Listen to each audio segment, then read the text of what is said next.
जीवित परमेश्वर और उद्धारकर्ता प्रभु यीशु मसीह के पवित्र और प्रेमी नाम में आप सबको मेरा हार्दिक अभिनंदन। भजन संहिता 18 और उसका फिर 4 से 6 तक की आयतों को पढ़ेंगे। मृत्यु की रस्सियों से मैं चारों ओर घिर गया हूं और अधर्म की बाढ़ ने मुझको भयभीत कर दिया। पाताल की रस्सियां मेरे चारों ओर थीं और मृत्यु के फंदे मुझ पर आए थे। अपने संकट में मैंने यहोवा परमेश्वर को पुकारा। मैंने अपने परमेश्वर की दुहाई दी और उसने अपने मंदिर से मेरी बातें सुनी और मेरी दुहाई उसके पास पहुंचकर उसके कानों में पड़ी। अधर्म के बारे में हम विचार कर रहे हैं। इस भाग के 4 से लेकर के 6वीं आयत तक के दूसरे विषय को, संघर्ष के विभिन्न रूप के विषय में हम विचार कर रहे थे।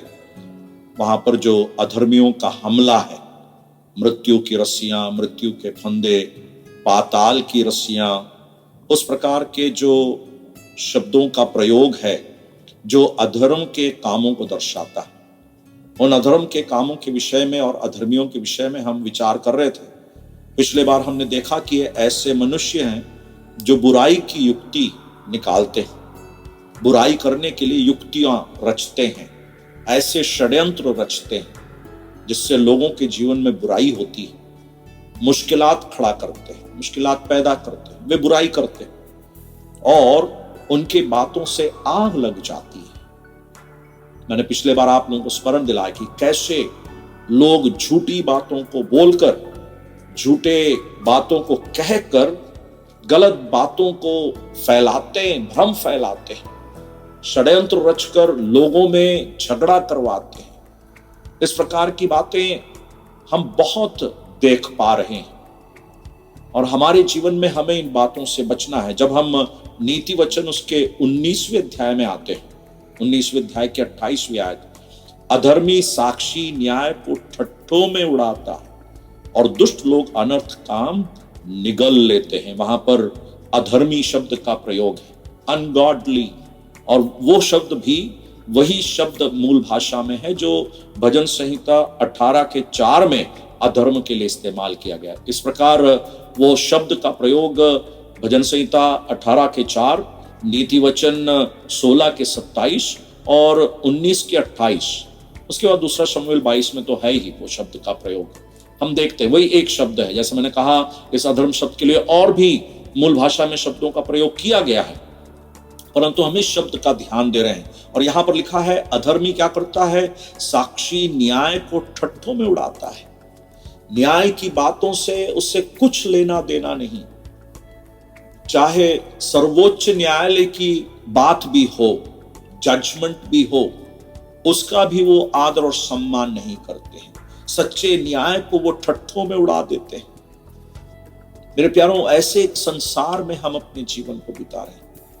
कितनी गंदी बात है। नीच लोग, हम पहला राजा उसके 21वें अध्याय में नाबोत के विषय में पढ़ते हैं, जो परमेश्वर के वचन के लिए खड़ा था, सच्चाई के लिए खड़ा था, परंतु वहां पर हम यह देखते हैं कि आहाब के समय इजबेल जो है, आहाब की पत्नी जो रानी थी, वो उस नाबोत को कैसे मरवा डालती, पत्थरवाह करवाती है। नीच लोगों को लाकर नाबोत के विरुद्ध गवाह होकर खड़ा करके उस पर पत्थरवाह करते और उसे मार डालते।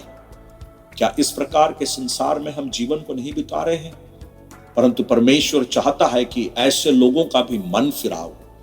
प्यारों, परमेश्वर ऐसे लोगों से अभी भी प्रेम करता है और परमेश्वर का प्रेम अभी भी लोगों पर पहुंच रहा है। प्रभु यीशु मसीह के द्वारा ऐसे लोग भी उद्धार पाते हैं, नए जीवन को पाते हैं, अधर्म से बचते हैं। इन अधर्मियों के बारे में जब हम यहूदा की पत्री को पढ़ते हैं, वहां पर बहुत ही ज्यादा यहूदा जो है अपनी पत्री में उनके बारे में कहता है, भक्तिहीनों, भक्तिहीन, भक्तिहीन, इस प्रकार के शब्दों को इस्तेमाल वो करता है।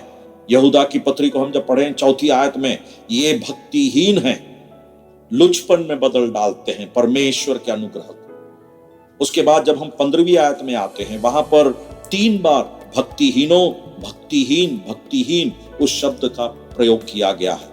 जब हम 18वें आयत में आते हैं, वहां पर अभक्ति की अभिलाषाओं के अनुसार चलेंगे।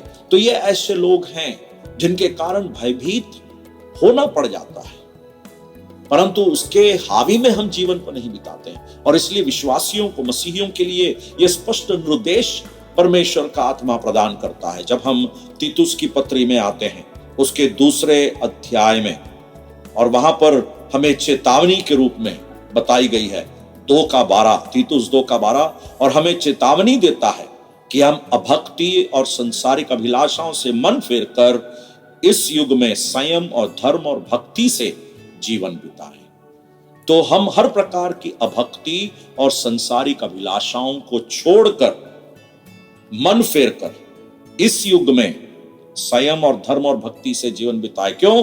क्योंकि परमेश्वर का वह उद्धार जो अनुग्रह के द्वारा प्रकट हुआ है, परमेश्वर का वह अनुग्रह प्रकट है जो सब मनुष्यों के लिए उद्धार का कारण।